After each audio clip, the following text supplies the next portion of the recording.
And we're back. Did you miss us? We've been away for a very long time. Yes, in fact, we recorded several episodes that you probably won't even see. But we are back this time. We're here, man. With Spider-Man Brand New Day. Yes. And guess what? It is a brand new day. Here it is. I mean, we're back, you know, it's sticky. Oh, no. We're not going to go there. We're not going to get stuck on the walls. Let's get stuck into it. What? I think we should talk about the main man himself, Tom Holland. And although I've seen his face in probably half of the movies that that's come out this year. Yeah, busy guy. Decent performance. Yeah, I think he's always done a good job of being that teenage Spider-Man, but now we're going into a new age of Tom Holland. So if you don't know, he's done a whole trilogy already. This is the first Spider-Man to reach 4 films. They say trilogy, he's been in like 5 movies. But as in his films, I'm glad that this movie allowed him to grow up a little bit, I will say. And I did feel that a lot. I felt like there was quite a bit of weight to his performance, and obviously every scene with him and Zendaya, you can they put it off. They work very well together, and you would hope so. They didn't know. You would hope so. I think my biggest problem with the character is that I feel like it's just not my Spider-Man. But that's a personal choice. Like Spider-Man is my favorite character. I've read a lot of the comics growing up. I feel like he doesn't embody the Spider-Man that I would like to see. Also, I'm going to say another standout. You probably don't even know that she's in this movie because she's not in any of the promotional. Sadie Sink from Stranger Things. Yeah. She's not even just from Stranger Things now. She's branching out. Yeah. She's doing pretty well. She's doing good. Probably better than anyone else in that show. She got casted a while back, and there was a lot of talk about what character she's playing. What character we didn't know. And if you haven't seen the movie yet, you're still not going to know because we're not going to tell you. I'm not going to tell you. Yeah. But she done a good job. She done a good job. And, and I will say it's a positive to go into a film and not actually know what someone's doing. Yeah. You know what I'm saying? So that's a big plus. Well, we'll talk about the actual film itself. It felt a little bit more personal, this one, I would say. It did. Yeah, it felt a bit more grown up. It felt a bit more emotional. And that's what you needed, you know, to get to that next step of the character. Yeah, because we're at a point in Peter's life where he's had a devastating loss. He's in a dark place in his life. He can feel it in this film. Tom does do a very good job. And I feel like we haven't had that in a Spider-Man film from Disney. Not like this. So it does take a little dark route. They're trying to take the franchise in a different direction. Yeah. I mean, it's not easy because you've got to keep on. It's Spider-Man, so we're definitely trying to feed the kids at the same time. You don't want to go too dark with it. Although you have the Punisher in this movie, but we'll get back to that later. With it, but you can definitely tell that it's a more grown-up movie. Like it's a completely different direction. It's almost like a brand new day, if you will. Stop it. Get some help.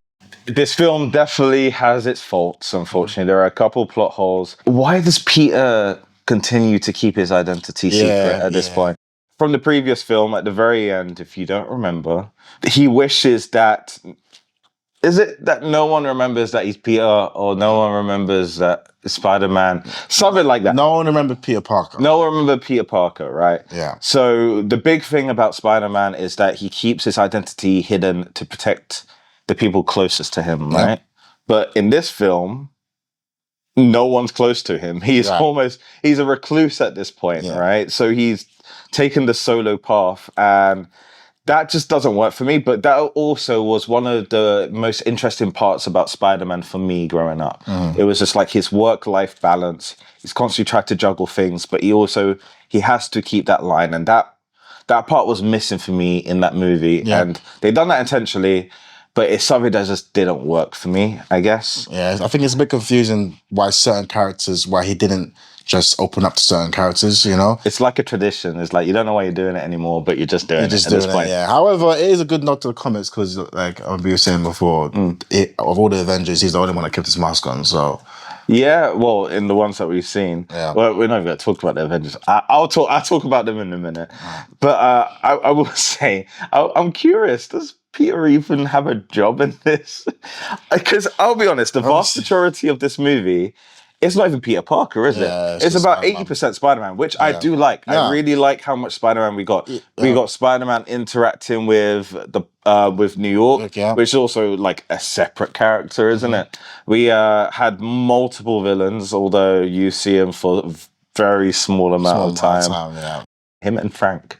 Yeah. I will say. We'll get into that, The yeah. Punisher was... I really like the dynamic. Yeah.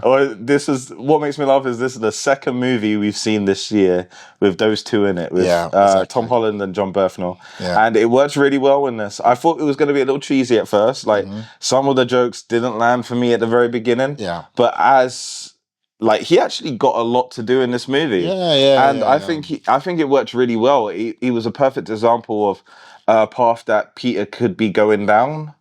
And which he even says in the film, doesn't he? Yeah, he does. Yeah, I mean, like John's portrayal of Punisher has always been really good. You know, we had a little dip in the film where we talk about that, but he did a good job in this, like in this film, like he always does. And I think that dynamic between Peter and Frank was important because it kind of pulled him into this kind of adult world. Like, you got people like Punisher. That is very true, You know what I'm saying? You got people like Punisher who, you know, they're punished, you know what I'm saying? Killing people, you feel me? Yeah, it's like, this ain't kiddie time. Yeah, it ain't kiddie time anymore. You're playing in the real world. Yeah, and about the same time, there's parts of the film that reminded Frank, you know, just be serious all the time, you know? So, yeah, it's good dynamic. I enjoyed that way more than the Hulk.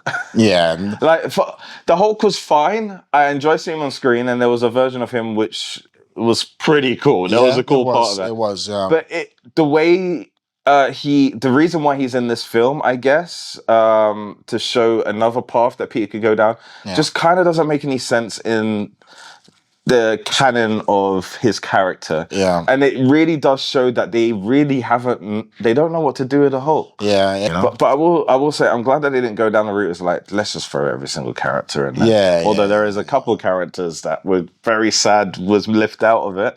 So there was a couple of characters that every time Peter's in a scene, right, I feel like they dumb him down to make other characters smarter. Yeah. And there is one scene in here where you have...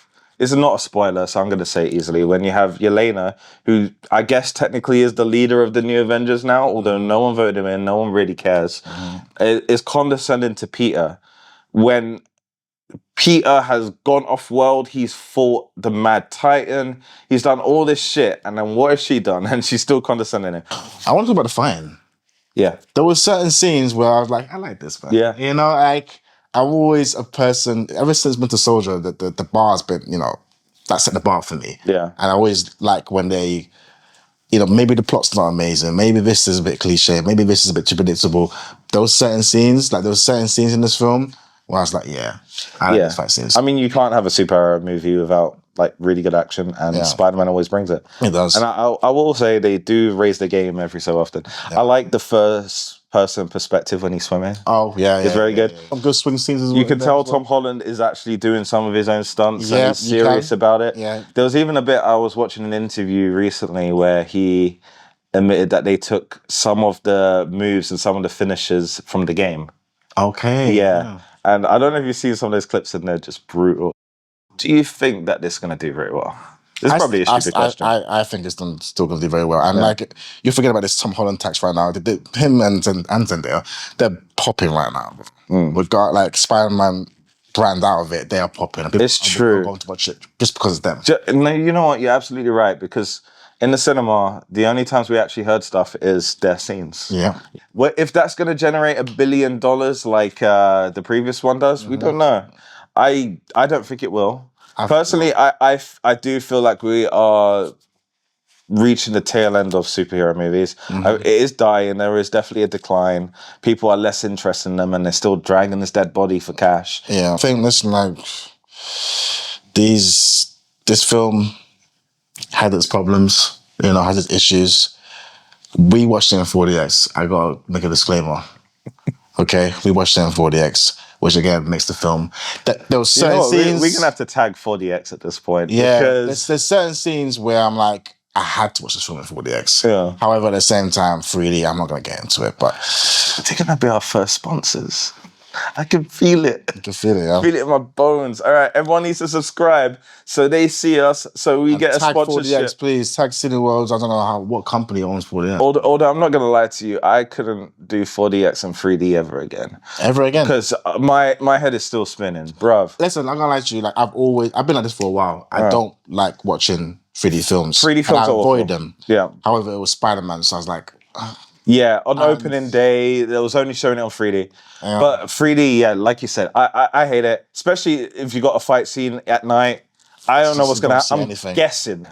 So yeah, if you have the chance, don't watch it in 3D. Don't do that to yourself. There's no point. So saying that, I think our review is fairly positive. So this might surprise people when I say I can't give this a CritWatch. No, I can't give this a CritWatch personally either. I can't. So yeah, half CritWatch.